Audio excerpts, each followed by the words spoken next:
안녕하세요. 머니포커스 이승원입니다. 중동 정세가 정말 숨가쁘게 바뀌고 있죠. 전쟁이 이미 터졌고 휴지연 이야기가 나왔고 또 전쟁이 다시 일어나는 것 싶더니 다시 양해각서 얘기가 나오고 있습니다.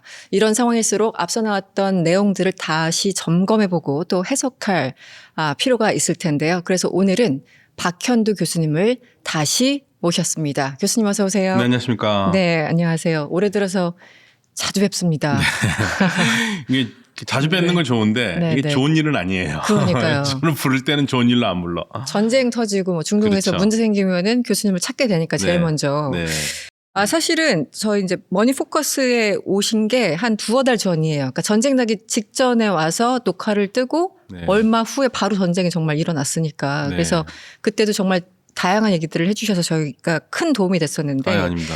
지난 인터뷰에서 이런 얘기를 하셨어요. 미국의 압박이 아무리 강해도 이란은 쉽게 항복할 수 없고 결국 서로 체면을 살리는 방식이 아니면 협상이 어렵다고 본다. 이런 취지의 말씀을 하셨는데 지금 저희 녹화 기준 4월 17일 어떻게 보고 계십니까? 마찬가지입니다. 여전히 똑같고요. 특히 지금 이란을 움직이는 힘이 혁명수비대라고 해도 과언이 아니거든요. 그 혁명수비대 중에서 지금 그 사령관인 바히디가 실질적으로 움직이는 것 같아요. 가장 핵심적인 손인 것 같아요. 그 그룹이 있겠죠. 그래서 바히디는 오랫동안 혁명수비대의 그 정보 쪽에서 아주 탁월한 능력을 발휘한 사람이고, 그러면서 혁명수비대 사령관까지 올라와서 실질적으로 지금 이란의 중요한 그 전쟁을 이끌고 있는데 지난 3월부터 전혀 모습을 드러내지 않습니다. 3월부터요? 예, 3월부터 그러니까 왜냐면 표적 암살 될 수 있잖아요. 네. 어딘가 숨어서 약간 배후 조정. 일설에 의하면은 그 12시간마다 위치를 바꾼다는 얘기도 있고요. 그럴 수도 있겠네요. 네. 3월 초부터 아예 모습은 드러나지 않고 지금 우리가 갖고 있는 사진들은 다 그 기록 사진들입니다. 네, 그래서 어떻게 하고 있는지 잘 몰라요. 근데 그런 이제 그런 핵심층에서 지금 움직이고 있는 것 같고요. 그리고 겉으로는 지금 갈리바프가 가장 활발하게 움직이죠. 네, 이번에 협상단에도 대표로 왔었고. 갈리바프가 더 어렵니다. 그렇습니까? 네, 제가 알고 있기로는 그 바히디가 58년 개띠예요. 띠까지 58년 개띠. 아니 58년은 항상 우리가 개띠라고 그렇죠. 그래가지고. 이게 딱 이어지죠. 갈리바프는 61년생이거든요. 그렇군요. 그러니까 겉으로 보면 갈리바프가 더 나이 들어 보이는데. 저 나이를 솔직히 가늠하기 어려워요. 네, 갈리바프가 더 어리고요. 갈리바프가 좀 아무래도 이제 군인에서 벗어난 지 오래돼서 네. 테헤란 시장도 했고 그러다 보니까 아무래도 사람들하고 얘기가 더 잘할 거 아닙니까. 예, 그래서 지금 현재는 협상을 하고 있지만 실질적으로 여기 조율이 되지 않으면 어려워요.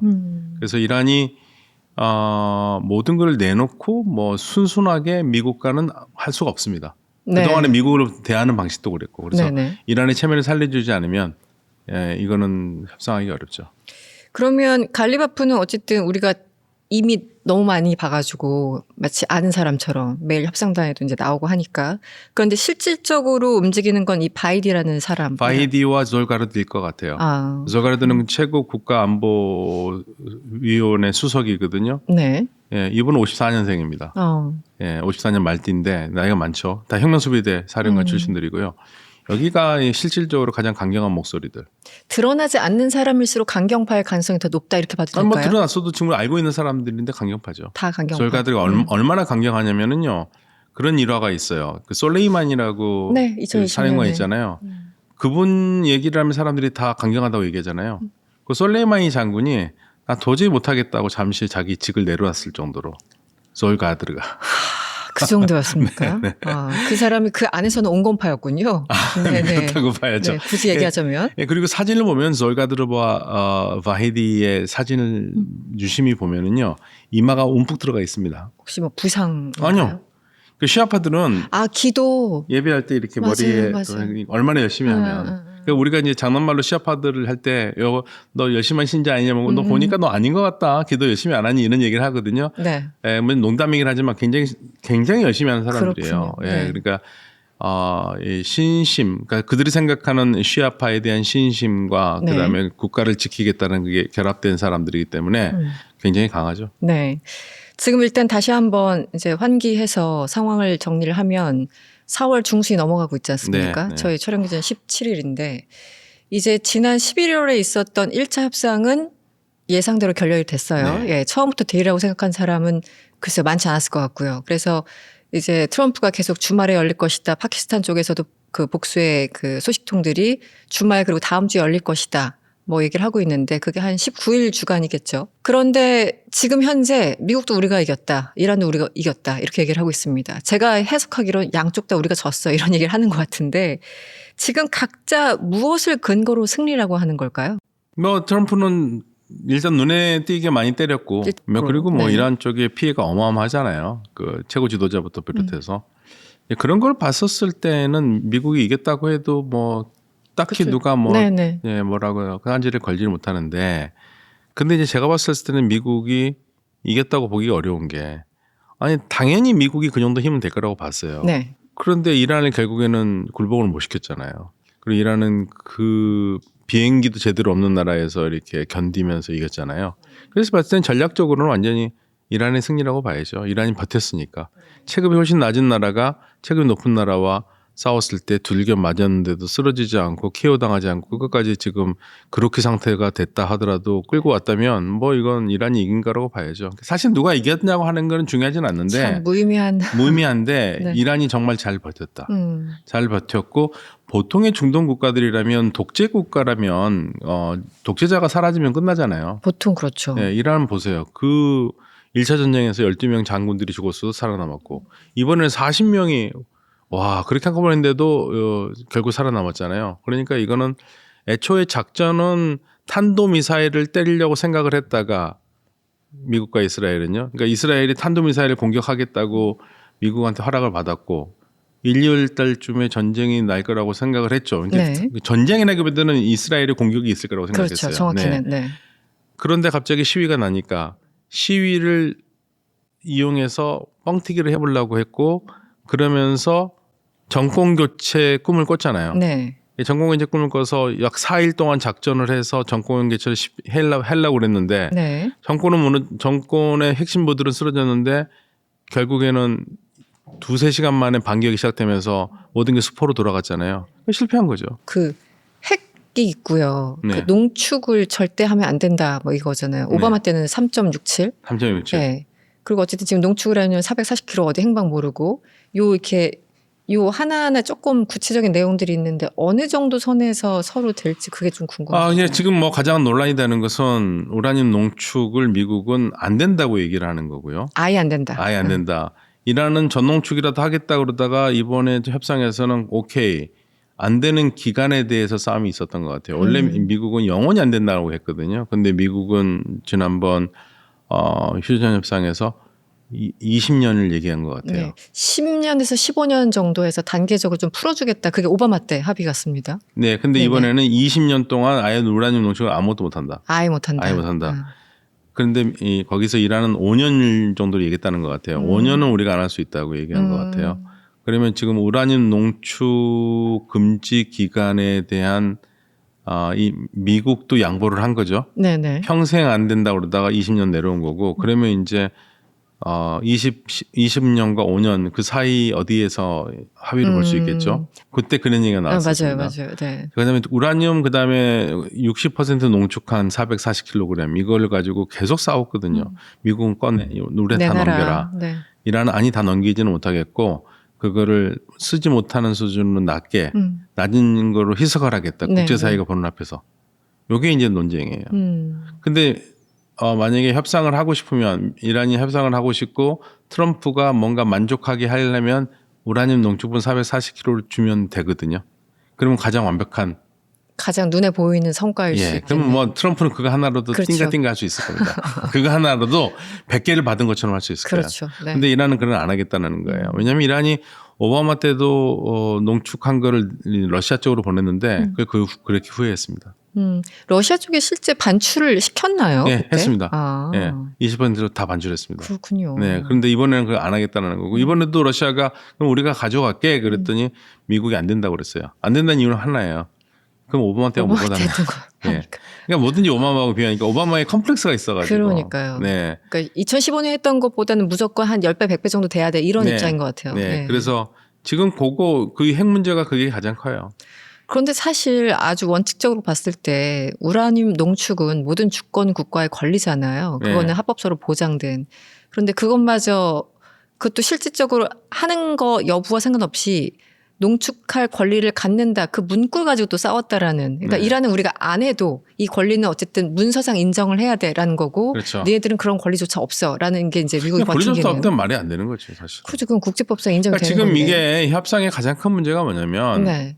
협상이라는 건 주고받는 거거든요. 맞아요. 네. 그런데 오늘도 뭐 후티 방문도 그런 얘기를 했던데 미국과 이란의 협상은 협상이 아니라 항복 문서를 원하는 거다라는 거거든요. 네, 네. 제가 봐도 그래요. 미국은 협상한다고 나와놓고 책상에다 칼 딱 얹어놓고 내 거 받을래 안 받을래 칼 안 보여 이거거든요. 그러니까 협박이죠. 협박과 강요와 항복을 요구하는 거거든요. 네. 그래서 그렇게 되면은 서로 얘기가 안 되죠. 네. 그런데 지금 미국이 그나마 다행으로 생각해야 될 건 뭐냐면 네. 자 일단 지금 혁명수비대 이란을 이끌어가는 사람들의 핵에 대한 생각은 하메네이하고 달라요. 하메네이는 2003년에 파트와를 이슬람법 법학자의 견해를 얘기를 하면서 네. 핵무기는 대량 살상 무기고 대량 살상 무기는 이슬람이 어긋난다고 그랬기 때문에 핵무기 개발 안 된다고 얘기를 한 거거든요. 사실 군인 입장에서는 굉장히 불만이죠. 근데 그거를 지켜왔거든요. 근데 지금 혁명수비대는 뭐 내심 이렇게 되는데 우리 핵을 못 만들 게 어딨냐라는 생각을 할 거예요. 네. 예, 뭐 우리가 물어보지는 않았지만 네, 네. 그렇게 추측을 합니다. 네. 그런데 이 친구들이 그러면 대화를 안 할 수가 있어요, 미국하고. 근데 하메네이는 뭐냐면 핵무기를 만들지도 않지만 미국과 대화도 안 한다라는 게 기조였어요. 근데 이 지금 적어도 혁명수비대 지금의 이란의 지도부는 네. 핵을 안 만들겠다고 포기는 하진 않은 것 같지만 그게 핵 개발이든 핵무기든 간에요. 대화도 안 하겠다고 하지는 않아요. 대화는 하겠다는 그게 좋은 점이에요. 그러네요. 시그널이 좀 다르네요. 예, 네. 그래서 대화는 하겠다. 예, 우리는 핵 포기를 할 의사는 없지만 대화는 하겠다는 거고 하메네이는 우리는 핵을 안 만들 거야. 근데 너하고 대화도 안 해 이거였거든요. 네. 차라리 대화하는 게 낫죠. 그러니까 지금 그나마 지금 트럼프는 상황이 괜찮은 거예요. 이번 사태를 보면서 대조를 또 할 수밖에 없는 게 자꾸 저는 2003년 이라크 침공 때가 생각나거든요.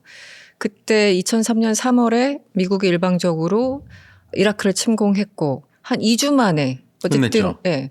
왜냐면은 거기 수도를 함락했으니까 끝냈다 얘기했고 한 40여일인가 50여일 만에 부시가 그 군함에 올라가가지고 네, 군복 입고 그렇죠. 승리를 선언하는 그런 장면들과 이번에 이란의 버티기와는 확실하게 좀 비교가 확실히 된다는 차이나죠. 생각이 저 들어요. 아까까지 네. 뭘 봤냐면요. 그다음 2003년 이라크 전쟁 시작되기 15분 전 네네. 사담 후세인이 군중들한테 메시지? 군중들한테 이렇게 네. 환호를 받으면서 막 손 흔들고 15분에 어떻게 될지도 모르고.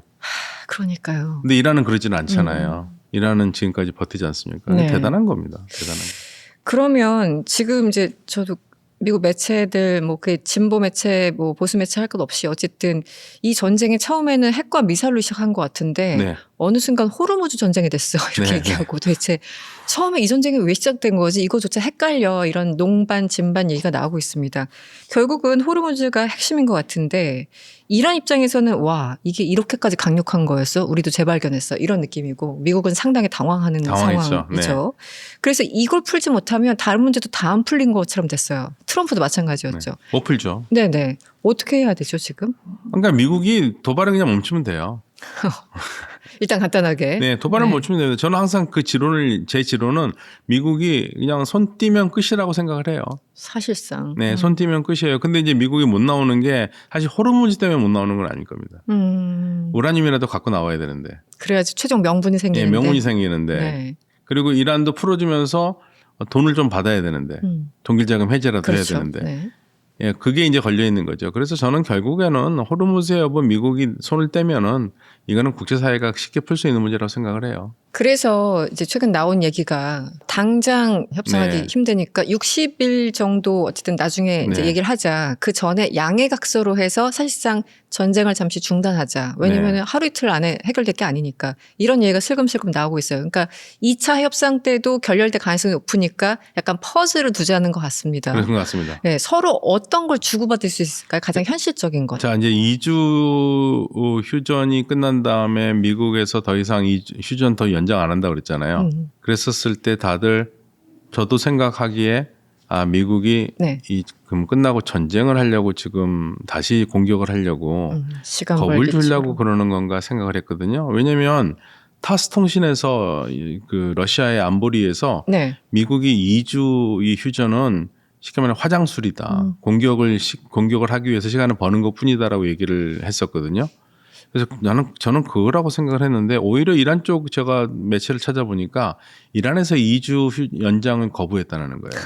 전쟁은 우리가 끝내는 거야. 거의 이런 분위기. 네, 그것보다도 2주를 하면 네. 2주를 더 하면 또 이상한 짓을 한다고 생각을 한 거예요.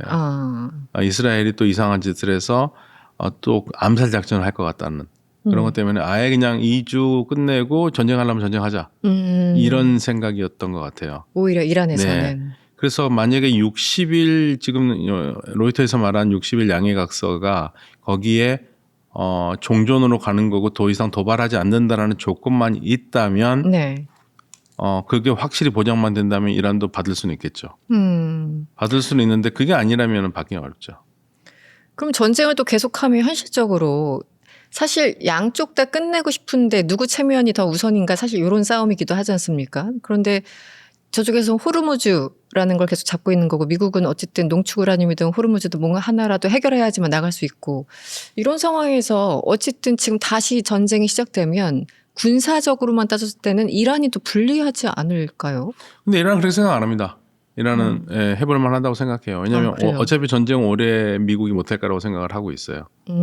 일단 지금 뭐 의회 승인을 받지 못하면 그렇죠. 60일 내. 그렇지 60일 내 끝내야 되는데 제가 생각하는 최악의 시나리오 뭔지 아세요? 어떤 거죠?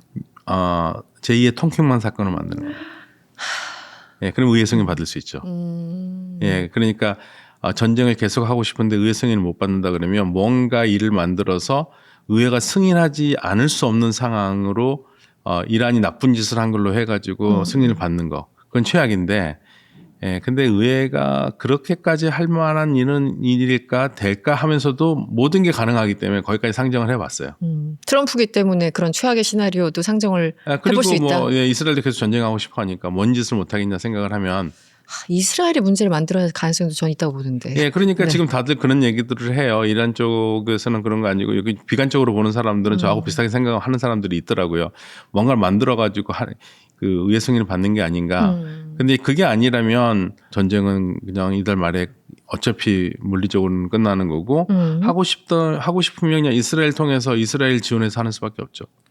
그러니까 정리하면 어쨌든 임박한 위협이나 정말 전쟁 위기일 때 네. 미국의 대통령은 의회의 승인 없이도 60일간 전쟁할 수 있는데 60일 지나면 미국의 의회 승인을 받아야 되는데 네. 그것을 피해가기 위해서 다른 이벤트를 만들어낼 수 있을 것이다라는 최악의 시나리오를 지금 말씀해 주신 거죠. 그렇게 네. 하고 그게 만약 아니라면 그래서 그게 안 돼서 미국이 전쟁을 못한다 하더라도 이스라엘한테 용역을 줄 수는 있죠. 예, 용역을 할 수는 있겠죠. 예, 그런데 이번에 휴전했잖아요. 네. 레바논 휴전. 네. 그 뒷얘기가 좀 있습니다. 어떤 거죠? 이게 연동되는 거지 않습니까? 사실은. 예, 연동되는 겁니다. 네. 레바논 휴전이 사실은 이번에 그 휴전 회담의 조건이잖아요. 네. 근데 멈추질 않잖아요. 네, 이스라엘이 계속 침공하고 멈추진 있죠. 않잖아요. 네. 그래서 이란 쪽 얘기입니다. 이란 쪽에서 미국이 전달했다는 거예요. 우리 이스라엘 공격한다고. 이란이 예. 이스라엘을 안 멈추면 이스라엘이나 우리 작전을 시작하고 그다음 미사일을 쏘겠다고 얘기를 했답니다. 사실은 이번 이제 2주 정도 정전한다고 했을 때 이스라엘은 그 바로 다음 날 레바논 남부를 계속 공격해가지고 300명이 하루 만에 죽었지 않습니까? 네. 그런데 한 며칠 전에는 또 잠깐 휴전한다고 했는데 그게 레바논과 휴전한다는 거냐 헤즈볼라랑 휴전한다는 거냐 그것도 헷갈린다 뭐 여러 가지 설이 있었거든요. 지금 어떻게 정리가 되고 있는 거예요? 일단부터 레바논하고 휴전을 하는 걸 했어요. 헤즈볼라도 당분간 공격 안 하기로 한 것 같아요. 그러니까 이란이 막고 있는 거죠.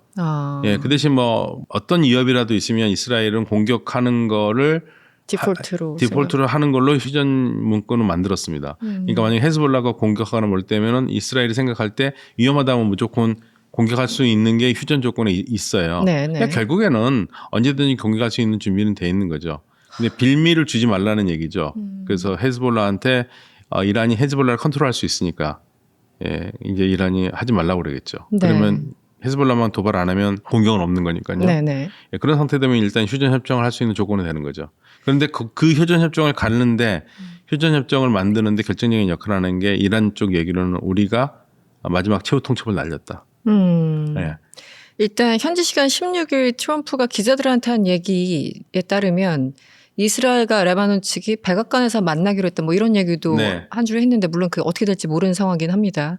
그러니까 이게 삼각구도가 다 연결돼 있어가지고 어느 한쪽이 튀어오르면 같이 튀어오르고 네. 이쪽이 잠잠하면 또 이쪽도 잠잠해지고 약간 이런 거라서 매일매일 좀 유동적인 상황이라고 봐야 되겠죠. 그러니까 이게 문제는 뭐냐면 레바논 정부가 참 무능했어요. 왜냐하면 이란에서 우리 휴전 조건에 레바논 휴전을 하지 않으면 우리 족 휴전 받아들이지 않는다고 그랬거든요. 휴전 협상 안 한다고 그랬을 때 그럼 가만히 있어야죠. 네. 레바논 정부가. 네네. 뭐라고 그러는지 아세요?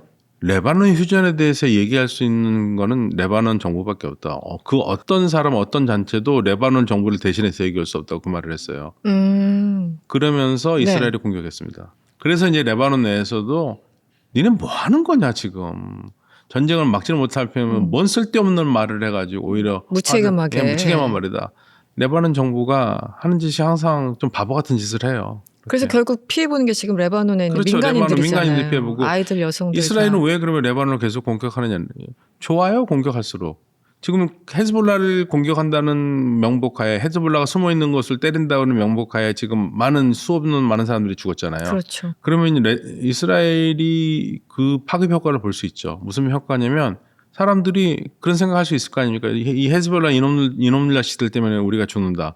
헤즈볼라 이 내수는 가만 안 두겠다. 그럼 내전이 날 수 있잖아요. 네. 제일 원하는 그림입니다. 아, 레바논 내 그 내전을. 예, 레바논 네. 내전이 제일 원하는 그림이에요. 이스라엘 입장에서는. 근데 이스라엘 입장에서는 정확하게 이스라엘의 네타냐후겠지만 네타냐후가 지금 그 재판 걸려 있는데 네. 최근에 또 법원에서 네타냐후 보고 나오라고 했던 것 같은데요. 네, 맞습니다. 그랬더니 전쟁 뭐 언제부터 전쟁 중이야? 계속 전쟁 중이라고 계속 미루고 있는데 이번에도 계속 버틴다는 네. 입장인가요? 근데 네타냐후. 그렇죠. 문제는 뭐냐면 그러한 네타냐후 그 전쟁에 대한 이스라엘 국민들의 지지도는 없다는 얘기예요. 헤즈볼라 소탕, 뭐 이란 소탕 여기에 대해서 지지율이 60%가 되니까. 지금 현재도. 그럼요. 아. 예, 그러다 보니까 네. 그러니까 이스라엘에서는 우리는 참 너무 심하다고 하지만 이스라엘의 주민들의 시각에서는 레바논과 이란이 너무나 자신들의 실존에 위협이 되니까 이 위협을 제거해야 된다라는 의식이 굉장히 강해요. 그래서 다른 전쟁보다도 얘네 이 둘과의 전쟁은 지지도가 높을 수밖에 없습니다. 그러니까 실패했다고 하면서도 실패했으니까 더 잘해보라고 계속 지금 격려하는 상황이에요. 네. 네. 미국 입장이야 워낙 뭐 많은 매체에서 다루고 있고 이스라엘은 사실상 뭐 네타냐후의 전쟁이라고 할 만큼 뻔하고 제가 이란에 대해서 다시 한번 좀 여쭤보고 싶은데 이 시기에 초반에 말씀을 해주셨지만 지금 사실 우리는 뭐 더 이상 이럴 것도 없어 전쟁 계속 해야 돼라는 강경파가 당연히 있을 테고요. 지금 네. 모습을 드러내지 않는. 지난 작년 말 올해 초 혹은 히잡 시위는 했지만 그렇다고 이런 식으로 한 나라가 몰락하는 거에 대해서는 또 반감을 갖고 있는 그 양가적인 시각을 갖고 있는 사람이 또 가운데 있을 테고 이왕 이렇게 된 거 정말 끝장내자라고 이번에 차라리 완전히 그냥 신정체제 그 기득권 세력도 다 없애버려라고 한 사람들이 있을 겁니다. 이게 뭐 30%씩일지 모르겠습니다만 지금 여론을 좀 어떻게 봐야 될까요? 글쎄요. 여론조사가 못하니까 그러니까요. 확실하게 말씀드릴 수도 없고. 그러니까 이란의 여론은 가장 간단한 거는 국회의원 선거와 대통령 선거를 볼 수밖에 없어요. 근데 이제 최근의 선거들에서 현 상황을 좋아하지 않는 많은 개혁적인 생각을 가진 사람이라든지 뭐 반체제 생각을 가진 사람들이 투표를 하러 나오지 않기 때문에 네. 보통 70%는 투표율이 됐는데 네. 거의 40%뭐 이런 식으로 떨어져요. 그러니까 그건 무슨 말이냐면 이란 정부도 굉장히 그걸 고민을 했거든요. 네. 투표율이 너무 떨어지니까 투표율 떨어진다는 얘기는 희망이 없다라는 그렇죠. 얘기잖아요. 네. 이 체제에 대해서 희망이 안 갖겠다는 건데 누굴 찍든 똑같다 이러니까. 그렇죠. 근데 70% 정도 보통 됐었을 때 투표율을 보면 확실히 중도 개혁파들이 더 많아요. 그러니까 대통령이 항상 중도 개혁파 쪽이 됐었죠. 라이시가 좀 대표적인 반대 케이스지만 거기는 네. 보수파지만. 네네. 그 페제스키안 때도 개혁파죠. 좀 높았었나요? 그때부터 좀. 아니요. 투표율은 낮았는데 네. 될 줄은 몰랐죠. 됐잖아요. 페제스키안 대통령. 예. 당연히 사이드 잘릴이나 이런 사람들이 될 줄 알았어요. 보수파 사람 될 줄 알았는데 페제스키안이 된 거예요. 그게 이란의 민심이거든요. 그러니까 이란의 민심은 변화를 원하는 민심이 많습니다. 근데 그 변화라는 게 그러니까 우리가 이 변화를 이게 두 가지로 볼 수 있어요. 체제를 인정하는 상태에서 체제 내에서 개혁적으로 변화하는 걸 얘기하는 그룹들이 그동안이고 네. 최근 시위에서 미국과 미국의 그리고 제한 이란인들 네네. 중에서 막 강력하게 데모하는 사람들은 아예 끝장내자. 그나물의 그 밥이니까 응. 엎어버리고 새로 시작하자는 거고. 근데 저는 그게 그나물의 그 밥이니까 엎어버리고 시작하자는 게 뭐 이란 사람들의 그 뜻이라면 뭐 그렇게 해도 되겠죠. 근데 문제는 그 사람들이 가능하겠죠. 스스로 할 수 있는 능력이 없는 데다가 외세의 힘을 얻고 하니까 이거는 누구를 위한 변혁이냐에 대해서 물어볼 수밖에 없는 거죠. 저는 개인적으로 이란 사람들이 이란 사람 스스로가 정권 교체를 하든 뭐를 하든 하길 바라거든요. 네네. 근데 외부 세력에 끼어들면 이거는 제대로 된 건 아니죠. 오래가지 못하잖아요. 예. 그래서 저는 개인적으로 지금 오히려 이란에서 개혁을 얘기했지만 한 번도 기회를 제대로 갖지 못한 연금을 당하고 있거나 뭐 감옥에 있는 개혁파 사람들이 숨 쉴 수 있는 공간이 된다면 이건 훨씬 더 예전보다 자유로운 공간이 되거든요. 그 체제가 이슬람 체제든 아니든 간에 저는 그런 체제로 이란이 조금 변화가 됐으면 좋겠다 생각을 해요. 지금 이 순간 전쟁이 한 달 더 이상 지속된 이 순간 가장 높은 가능성은 역시 그냥 계속 이어가는 건가요? 그렇죠. 해먼수비대가 일단 권력을 장악해서 이란을 종전 이후에도 아마 장악하겠죠. 전쟁 이후에도 계속. 예. 근데 전쟁 이후 끝난 다음에는 이제 만약에 이제 전쟁이 끝났다. 그래서 모든 게 해결돼서 이제 정상적으로 돌아갔다 했었을 때는 이란에서는 이제 상당히 많은 논란이 있을 거예요. 일단 첫 번째 최고 지도자 어디냐. 네네. 예. 최고 지도자가 모습을 지금 모지타바가 어디에 있느냐. 전쟁이 끝났는데도 안 나타난다면 그것도 문제고. 굉장히 심각한 거죠. 예. 네. 그리고 만약에 최고 지도자가 언제부터 그렇게 유고 상태였느냐 이제 그런 문제도 묻기 시작할 거고요. 안에 내부에 상당히 시끄러울 거예요. 네네. 예, 그거를 이제 강력하게 밀어붙여가지고 핵연수비대가 입 막고 갈 수가 있느냐 저는 이제 그게 가능할까라는 생각은 들어요. 왜냐면 이런 사람들이 생각보다 굉장히 다양하고 네네. 항의도 잘하거든요. 네. 그 부분들이 우리가 생전 보지 못했던 문제들이 생길 수도 있습니다. 내부에서. 내부에서. 네. 네. 지금 미국에서는 1갤런당 $4를 넘어서 네. 지금 뭐 $6 뭐 넘어가는 지역도 일부 있다고 하는데 이게 그 가스값하고 표심하고 같이 가잖아요. 곧 이제 중간 선거가 있고 트럼프도 상당히 힘든 상황입니다. 게다가 전쟁을 계속 이어간다면 심지어 이제 이란 뭐 강경파들은 계속 전쟁하자는 입장이고 그렇다면 조금 전에 얘기하신 그 예멘 반군 뭐 반군이라고 뭐 하긴 그렇지만 하여튼 예멘이 같이 홍해 쪽 막는다 지금 그렇게 으름장 놓고 있지 않습니까? 호르무즈 하나만 지금 막아도 이 모양인데 우리나라도 고통받고 있고 저쪽까지 막히면 정말 난리가 나는 거잖아요. 그렇죠. 어떻게 되는 걸까요? 지금 아직 그까지까지 안 갔어요. 거기까지 안 갔죠. 예, 거기까지 안 네네. 갔고, 그러니까 이란도 지금 머리를 굉장히 쓰고 있어요. 지금 예멘을 약간 대화 분위기잖아요. 네. 근데 만약에 여차해서 어긋나면은 그렇게 갈 수 있죠. 어긋나가지고 미국이 압박을 진짜 하면은 최악인데. 예, 최악이죠. 그러니까 그 최악은 피해야 되니까 저는 차라리 이번에 극적인 합의를 못할 거면 더 이상 침공하지 않는다는 조건에 60일 동안 종전 협상을 계속 하고 하는 게 양해각서로 일단은 바닥을 해놓고 하는 것도 나쁘지 않을 것 같습니다. 일단 양해각서로 대충 봉합하고 네. 그리고 어쨌든 되든 안 되든 60일간 얘기해서 양쪽 다 그냥 체면 차리고 적당히 합의한다. 네. 그런데 이게 적당히가 될까 싶습니다. 근데 60일 동안 이스라엘이 뭔 짓을 할지 모르니까. 그러니까 저도 그게 사실은 모든 전 세계인들이 지금 네. 그건 것 같아요. 이스라엘이 무슨 짓을 할까. 그런데 이스라엘에 지금 일단 못하게 막아놨잖아요. 네. 레바논은 근데 그게 10일이에요. 10일. 레바논 휴전 10일. 너무 짧아요. 10일 예. 휴전. 10일에 분명히 다시 할 가능성이 있어요. 지금 뭐 미국 가스값을 저희가 우려하기 전에 네. 지금 우리나라가 사실 문제지 않습니까? 그렇죠.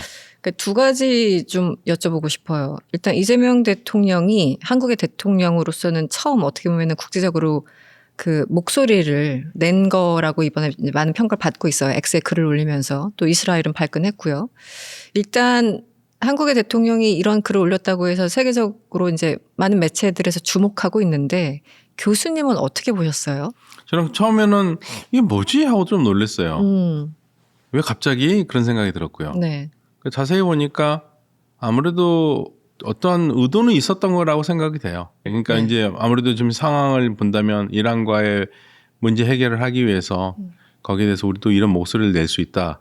라는 그걸 보여주기 위한 게 아닌가 생각이 들어요. 왜냐하면 이란이 한국을 바라보는 시각 중에 하나가 니네는 너무 친미다라는 생각을 가지고 있거든요. 네네. 그러니까 친미니까 한국에서 사실 우리가 그렇게 자초한 것도 있어요. 우리가 이란 사람들을 우리에게 필요한 사람이라도 미국의 제재 대상인에 되거나 좀 그런 걱정되는 사람 아예 관계를 안 가지려고 그러거든요. 너무 겁을 먹어가지고. 네. 그냥 그런 거 보면 이제 이란에서는 한국이 참 미국의 마음대로 되는 나라라는 생각을 가지고 있는데 이재명 대통령이 그렇게 하면서 우리가 꼭 미국의 좌지우지되지 않는다는 것을 보여준 것 같아요. 특히 이스라엘 문제에 대해서는. 아마 우리가 이스라엘에 대해서 그렇게 공개적으로 정부가 얘기를 한 거는 박정희 대통령이 처음인 것 같은데요. 박정희 대통령 때는 어떤 언급이 있었죠? 73년이요. 74년 제4차 전쟁 났었을 때 네. 우리가 아랍편 들었어요. 팔레스타인 두 국가 해법, 그다음에 이스라엘 비판도 했어요. 맞아요. 그게 제가 봤을 때는 거의 마지막이었던 것 같은데요. 그 이후 처음인 것 같아요. 그래서 요즘 그 SNS 같은 데 박정희 이후 처음이라는 얘기가 그래서 나온 그래서 거군요. 나오는 겁니다. 네, 그때 신문에서도 대문짝만하게 맞아요. 예. 네네네. 그 아랍을 지지하는 걸로 우리가 했거든요. 그때도 석유 때문에 그랬겠죠. 그랬죠. 73년이면 뭐 석유 파동 날 때 네. 뭐 그때니까. 사실 굉장히 실용적인 입장에서 봤을 때 우리나라 실익을 위해서 봤을 때 그때가 마침 외교부 장관이 우리 이란에 특사 보낸다고 할 그 무렵쯤에 네, X에 맞아요. 글을 올린 거 맞죠? 네네 그때쯤입니다. 네, 우리 어쨌든 석유 필요하잖아요. 그럼요. 네, 그럼 이란이 좀 보내줘야 되지 않습니까? 그렇죠. 네. 그렇죠. 근데 재밌는 거는 네. 굉장히 신경을 많이 썼다 생각을 했어요. 그게 아무거나 비디오를 고른 게 아니라 백악관에서 이미 비판해가지고 맞아요. 네. 확인된 걸 올리면서도 굉장히 조심스럽게 이게 사실이라면이라는 단서를 달면서 그러면서 이제 홀로코스트 얘기하고 우리 정신대 문제 얘기하고 같이 연결해서 얘기를 했잖아요. 인류 보편의 네. 가치에 대해서. 근데 이제 이스라엘이 발끈했단 말이에요. 여기 요 포인트가 재밌는 건데 왜 발끈했냐 이거죠. 첫 번째 생각할 수 있는 거는 김준영 의원님하고 저도 생각이 똑같은데 오독을 했다? 오독? 잘못 읽었다? 번역이 잘못됐다? X의 글을 오독했다? 그런데 그럴 가능성은 저는 없다고 봐요. 왜냐하면 그거는 대사관인데. 대사관에서 우리 한국 분들도 계시고 번역 잘 하시니까 그건 문제가 없다고 생각해요. 네. 두 번째로는 이게 더 맞다고 생각하는데 예외주의. 예를 들면은 우리가 홀로코스트라는 게 얼마나 잔인한 건 너무 잘 알잖아요. 그럼요. 예, 잘 알고 그거에 대해서 뭐 전혀 뭐 딴지가 걸 거 아무것도 없습니다.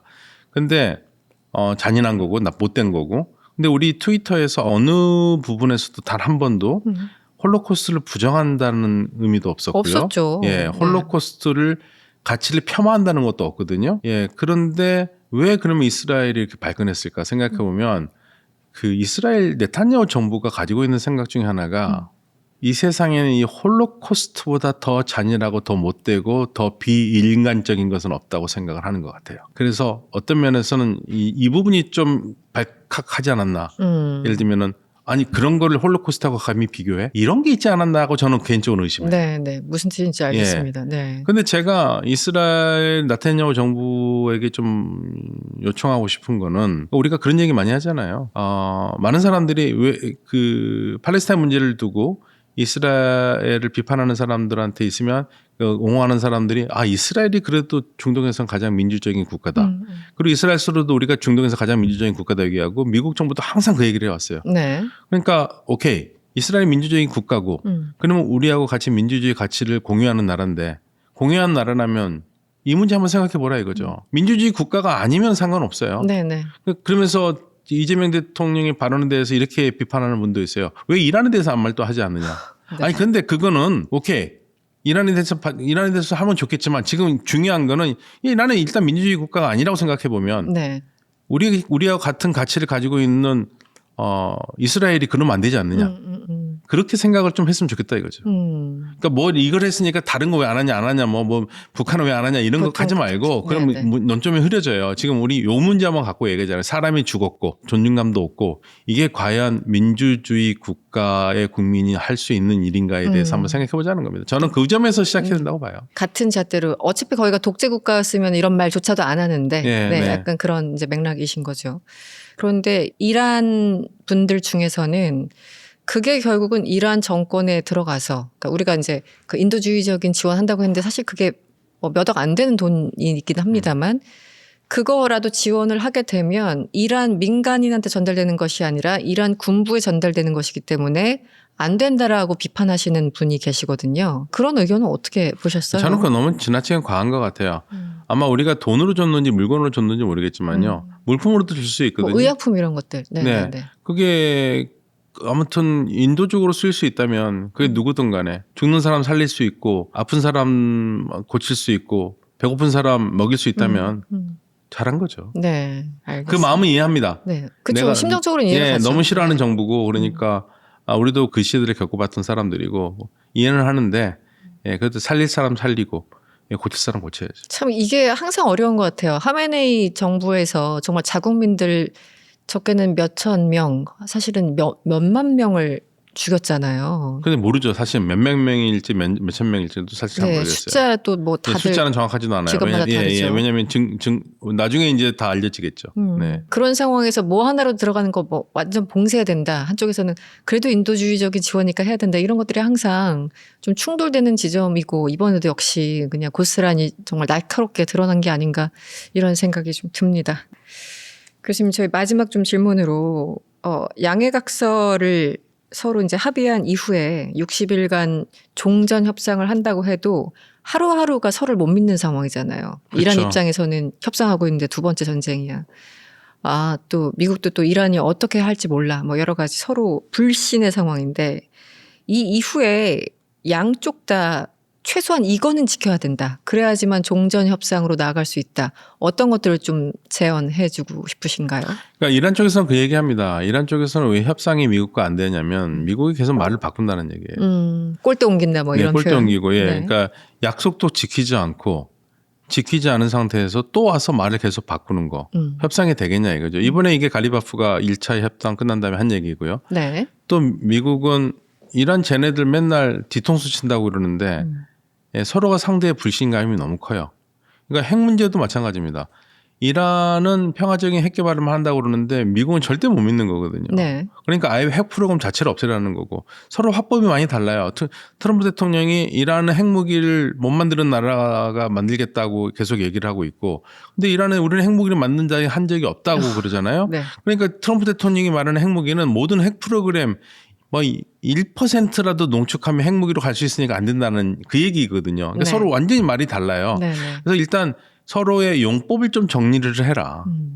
그렇지 않고서는 어렵다라는 생각이 들고 그래서 미국도 이란이 말한 걸 기준으로 하면 갈리바프가 뭐라고 그랬냐면 이스라엘 퍼스트 정책으로 와서 하면 우리가 하지 않겠다라는 계속 얘기하거든요. 굉장히 긁히는 말을 했네요. 이스라엘 사실 퍼스트. 이스라엘 퍼스트죠. 네. 그래서 이스라엘을 위한 핵 협상을 안 한다는 얘기잖아요. 그러니까 그 부분도 미국 생각해 봐야 됩니다. 사실은 미국이 그거를 좀 분리해서 생각할 필요가 있어요. 이스라엘 이익과 미국 이익이 정말 합치하는 건가에 대해서. 그러니까 저는 이스라엘은 전쟁에서 얻은 게 있을 수 있겠지만 미국은 전쟁에서 얻은 게 하나도 없거든요. 네. 그 부분을 생각을 해야 되는 게 미국이 해야 될 부분이고요.